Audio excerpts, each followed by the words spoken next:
Ya larga palabra el candidato para concejal na Distrito 1 del Partido Liberal, Elbert Bong Atilano, contra el congresista Celso Lobregat na asunto de blackout durante el campaign rally del Partido Liberal o Team Amarillo na Barrio de Calarian anoche. Según con Atilano, cuando corre él del año 2010 y 2013 elección, ya usa el grupo de Lobregat el asunto de blackout contra con él, siendo aquel magatiempo bien recio el blackout na ciudad y él el presidente del Zamcelco Board antes él ya queda candidato. Pero ahora, hindi según te diskuti si Lobregat con el asunto de blackout na di ila magakampanya. Maskita continúa el blackout na ciudad hasta magatiempo. Por causa según que corre junto na LDP, el dos magamiembro del Zamcelco Board, kanda Rudy Lim y Victor Lioso. Él mismo es no hay brownout, porque tan brownout pa. No porque me le tambo ka de brownout. Dali mira si Kenneth tayo na Zamcelco. Si Rudy Lim, pati si Vic Lioso. Kita kore ara tali na kolorao. Kalyaw ele, kay el cost de brownout, kaya na 3 anyo, tam blackout pa siyempre, por sa kanila. Pero asigun kung Lobregat, hindi verdad el cosa taabla si Atilano. Tadiskuti según ele con el problema de blackout na di ila magakampanya.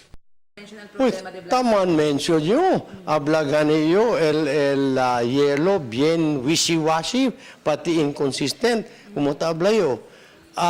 Si Bong Atilano, él ya firma el contrata con el SRPI. Taman contract el tiempo con él si pareja. Después el mayor quiere rescinde el contrata con el SRPI. Son cosas así, buyong, no hay dirección, bungkaw. Y defende también si Lobregat kanda Lim Ilioso. Según con Lobregat, hindi para ase asunto si takore man junto con ele kanda Lim Ilioso, siendo hindi mas sila magamiembro del Zamcelco Board.